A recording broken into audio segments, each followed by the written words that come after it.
सो यार देखो, अगर आप एक ऐसे स्टूडेंट हो जो कैट का एग्ज़ाम इस बार देने जा रहा है, बट उसको ये डर है कि उसको किसी ना किसी रीज़न की वजह से उसके एकेडमिक में एक ड्रॉप ईयर है। अब ये ड्रॉप ईयर 1 साल का भी हो सकता है, 2 साल का भी हो सकता है। इनफैक्ट मैंने कल ही एक स्टूडेंट की काउंसलिंग करी है जिसका गैप ईयर 3 साल का था। अब बात आती है हम लोग कैसे इसको जस्टिफ़ाई करें, कितने चांसेस हमें कि एक अच्छा बी स्कूल या फिर एक अच्छा आईआईएम हम लोग कन्वर्ट कर पाएँगे। तो आज की इस वीडियो में इसी पे बात करने वाला हूँ। हे गाइस, मेरा नाम है शिवेंद्र चौहान और मैं हूँ आपका अपना एजुकेशन कंसल्टेंट। अगर आपको किसी भी कॉलेज की डिटेल काउंसलिंग चाहिए है, आपको उस कॉलेज में एडमिशन असिस्टेंस चाहिए है, तो डेफिनिटली आप जाके मेरे को डीएम कर सकते हो और मैं आपकी हेल्प आउट करने के लिए हमेशा रेडी हूँ।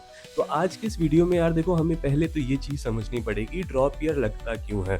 बहुत सारे स्टूडेंट्स होते हैं जो अपना 12th कंप्लीट करते हैं, अपना ग्रेजुएशन करते हैं, ग्रेजुएशन के बाद उनकी जॉब लग जाती है।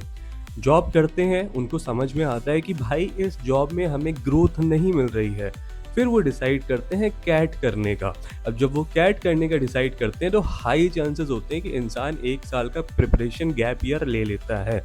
उसके अलावा बहुत से ऐसे स्टूडेंट्स होते हैं जिनका ग्रेजुएशन हुआ, वो सिविल सर्विसेज का एग्ज़ाम दे रहे थे, 2 से 3 साल से देने पे ही लगे हुए हैं। मैं वही स्टूडेंट, उसका भी सेम यही था कि वो 3 साल से सिविल सर्विसेज को ट्राई कर रहा था, बस उसका कुछ भी नहीं हो रहा था। तो उसको कहीं न कहीं लगा भाई ये तो गैप ईयर है, तो क्या हम लोगों के चांसेस अब बचे हैं आईआईएम में सिलेक्शन के या फिर नहीं? उसके अलावा होता क्या है कि बहुत सारे ऐसे बच्चे हैं जिन्होंने अपना बीटेक कंप्लीट किया, उनका 4 साल की जगह 5 साल में कंप्लीट हो रहा है, तो वहाँ पे इस वजह से उनको गैप ईयर लग गया या फिर कोई उनके साथ कोई फैमिली इश्यूज़ थे जिस वजह से वो अपनी पढ़ाई को कंटिन्यू नहीं कर पाए, इस वजह से आपका गैप ईयर लग गया। तो बहुत सारे रीज़न्स होते हैं गैप ईयर के, बट आपको एक चीज़ समझनी पड़ेगी। गैप ईयर वाला टर्म कब आता है भाई? देखो, सिंपली एक चीज़ को समझो कि जब भी आप किसी आईआईएम में अप्लाई करते हो या किसी टॉप बी स्कूल में अप्लाई करते हो, तो सिर्फ आपका कैट और एंट्रेंस एग्जाम के स्कोर के बेसिस पे ही एडमिशन नहीं मिलता है। बहुत सारे कॉलेजेस के सिलेक्शन क्राइटेरिया में क्या होता है ना कि आपका कैट में जो स्कोर आया उसकी जो वेटेज है वो 30% ही बची। अब 20% आपका ये डिपेंड करेगा आपने इंटरव्यू और ग्रुप डिस्कशन में कैसा परफॉर्म किया। 10% आपका डिसाइड करेगा कि आपने जीडी में रिटन एप्टीट्यूड टेस्ट में कैसा परफॉर्म किया। उसके बाद 10% ये डिसाइड करेगा आपका 10-12 ग्रेजुएशन में क्या स्कोर था। आखिरी का 10% ये डिसाइड करेगा आपके पास वर्क एक्स है या नहीं। एमबीए एक ऐसा कोर्स है जो most of the time work ex वाले ही करते हैं और आप आने वाले समय में ये ट्रेंड देखोगे, जैसे यूएस और यूके में है कि आपको अगर यूके यूएस से एमबीए करना है तो वो लोग वर्क एक्स मांगते हैं। तो आने वाले समय में आप ये मेजरली इंडिया में भी देखोगे कि पहले बंदे अपना ग्रेजुएशन कंप्लीट करके जॉब कर रहे हैं, उसके बाद वो वर्क एक्स लेने के बाद अपना एमबीए कर रहे हैं किसी प्रेस्टिजियस बी स्कूल से।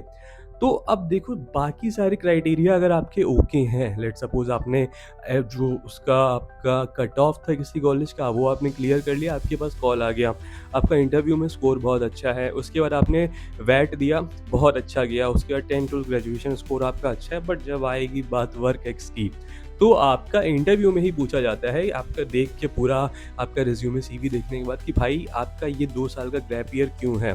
तो अगर इस गैप ईयर को आप जस्टिफाई कर पाते हो, बहुत सारे रीजंस होते हैं जिससे आप जस्टिफाई कर सकते हो।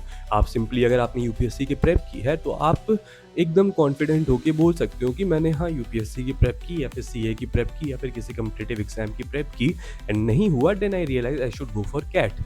उसके अलावा आपको, जैसे बहुत सारे बच्चे होते हैं कि उन्होंने ये किया है कि बिज़नेस की वजह से आपने एक स्टार्टअप डाला है उस गैप ईयर में और इस वजह से अपनी एकेडमिक्स को आप टेक ऑन साथ में नहीं कर पाए, फिर कोई आपने जॉब नहीं करी है, तो आप उस स्टार्टअप का भी दिखा सकते हो।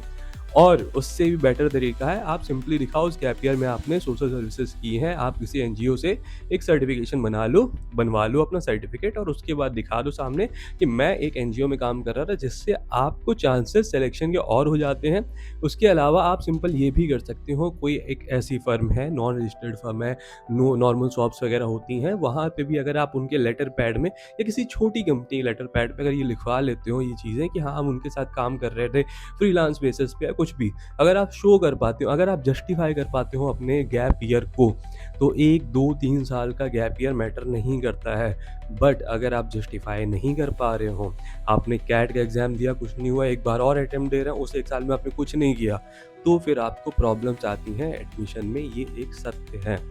दूसरा कंसर्न जो मैंने बताया था कि अगर 3 साल की डिग्री 4 साल में हुई या फिर 4 साल की डिग्री आपकी 5 साल की हुई, तो क्या उससे कोई फ़र्क पड़ता है? थोड़ा बहुत फ़र्क पड़ता है, but at the end of the day अगर बाकी सारे फैक्टर्स आपके क्लियर हैं, तो यहाँ पे भी आपके चांसेस बनते हैं कि फाइनल आपको एडमिशन मिल जाए। तो अगर आपको वीडियो अच्छा लगा हो तो वीडियो को लाइक करें, चैनल को सब्सक्राइब करें, वीडियो को शेयर करें। Till that take care, have a nice day guys.